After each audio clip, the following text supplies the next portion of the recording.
Hi everyone, it's Marian. Welcome to my Wasteless Life. In this video, I'll be sharing with you my pothos collection. Thank you so much for joining me today, and if you're new, this is my Wasteless Life, where I take you along my planned and sustainable lifestyle journey and share with you some of my tips and tricks along the way. And if you've been subscribed to me for a while, then the videos that most likely got you to subscribe to me are my pothos videos, especially my 22 pothos varieties and how to tell them apart video. And every summer, I also share an update on my pothos collection. So for this summer, I'll do a combination of both. I will share with you the update to my pothos collection and also update my original pothos varieties video.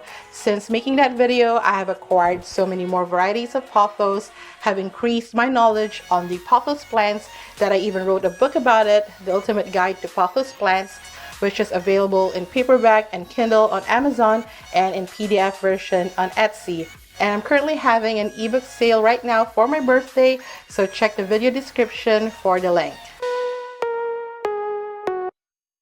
But to prevent this from becoming a super long video, this would be the first in a 4-part series, and in this video I'll be talking about the Epipremnum aurum pothos plants, the ones I currently have in my collection, and then also talk about the varieties that I don't have or no longer have, and I'll let you know if I plan on getting them or not, and why I have chosen to let some of the varieties go from my collection. And in the next videos, I'll be talking about the Epipremnum pinnatum varieties, the Vining philodendron, and the Scindapsus varieties that are considered to be pothos or pothos-like in the houseplant community. Each video will be uploaded every Thursday this August, and to be sure that you won't miss out on them, make sure to be subscribed to me and hit the notification bell so you'll be notified whenever each video is uploaded. And if you're watching this from the future, all the videos will be linked down in the description as well, so be sure to check that out after watching this. Now that I got all of those housekeeping out of the way, let's talk about pothos plants, especially pothos plants that are classified as Epipremnum aureum. Because of the history of classification and the evolution of naming of what is and isn't a pothos plant, there are many plants that are considered to be pothos or pothos-like even though they're not Epipremnum aureum. But if you really want to be technical about it, pothos plants are mostly Epipremnum aureum plants, at least right now. It could very well change in the future like it has done so in the past. Epipremnum aureum is also the largest group of pothos plants, and in this video I'll be mentioning about 16 varieties, sports cultivars of the Epipremnum aureum, and half of those I currently have in my collection. So let's go ahead and start with those. And the first one is none other than the golden pothos. This is the most common or the most popular of all pothos plants, but it is the plant that I would recommend to anyone, even if you're not a plant collector or a plant parent. If you'd like to put a plant in your space, then the golden pothos is the way to go. It's low maintenance, very easy care, easy to propagate, and I currently have my golden pothos staked up a moss bowl, and it's actually currently already outgrowing its moss bowl, so I don't really know what I'm going to do with it moving forward, but right now I really love it. It's really stunning climbing up the moss bowl, and the reason why I still have the golden pothos, even though I already have the more uncommon or rare varieties of pothos in my collection. When it comes to the return of investment, nothing beats the golden pothos. It gives so much with very minimal effort.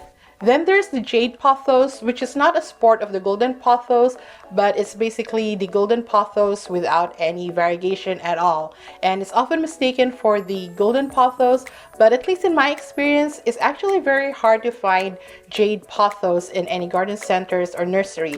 Usually what you'll find is the golden pothos. But since the golden pothos also produce leaves that are completely green, I don't feel the need to also have the jade pothos in my plant collection. There are a couple of sports to the golden pothos. The first one is the Hawaiian golden pothos, which has more of that yellow gold variegation on its leaf, and the stem also tends to be more yellow than green. And it also produces a lot larger leaves than the ordinary golden pothos, and I would love to have this in my collection, but only if I could grow it outside, which I can't because I live in Maryland and we have a winter season. And if I'm gonna have it indoors, it's not really gonna grow as large as it could, and it would just look like the golden pothos. So I don't think it's something that I'm eager to have in my plant collection since I already have the golden pothos.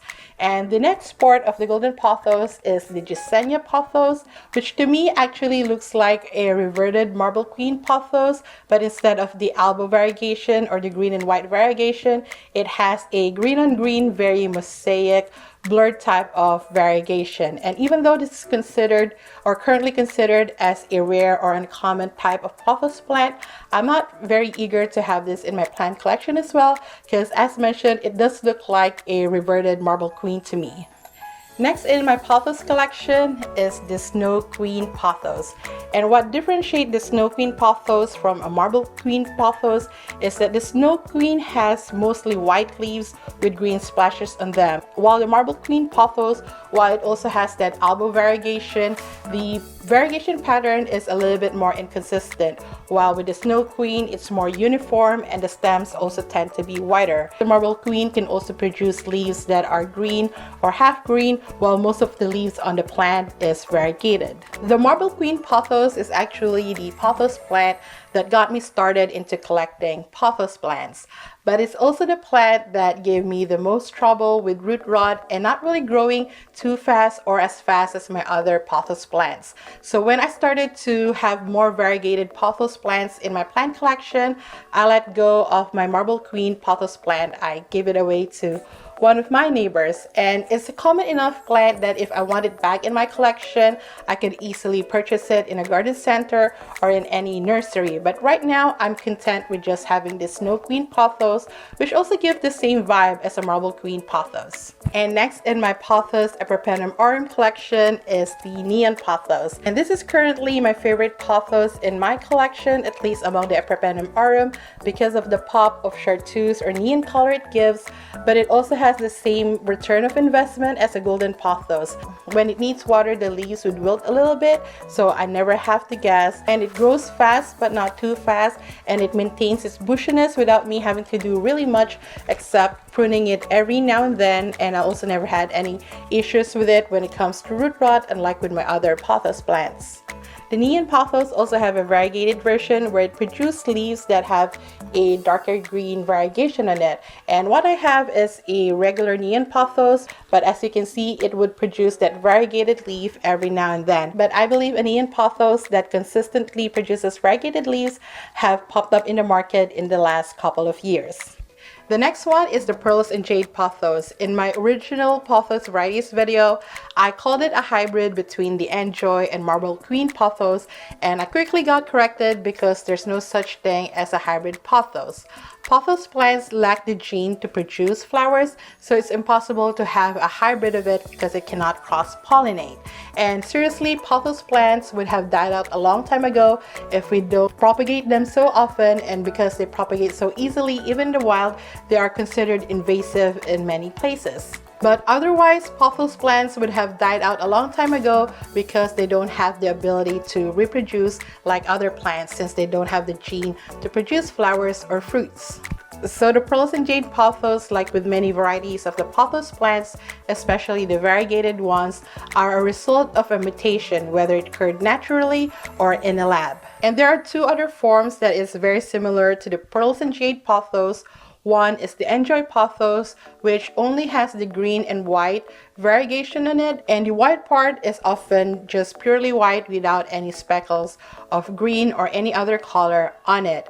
And the third one is the Glacier pothos, which is exactly like the Enjoy pothos, except it does have that gray or silver molting in between the green and white parts of the leaves. To the untrained eye, it's very difficult to see the differences in each of this form, and it's also not that uncommon to find all three types of leaves in one plant. So how do I identify what type of plant that I have? So like with this one, I do see leaves that looks like the Pearls and Jade, the Enjoy, and the Glacier. But since the type of leaf that I see the most is the Glacier pothos, therefore I ID this as the Glacier pothos. I do have the Pearls and Jade, but it's actually my sister's. It's in her room, and I don't have the Enjoy pothos. For me, the Enjoy pothos is the hardest to find among the three forms.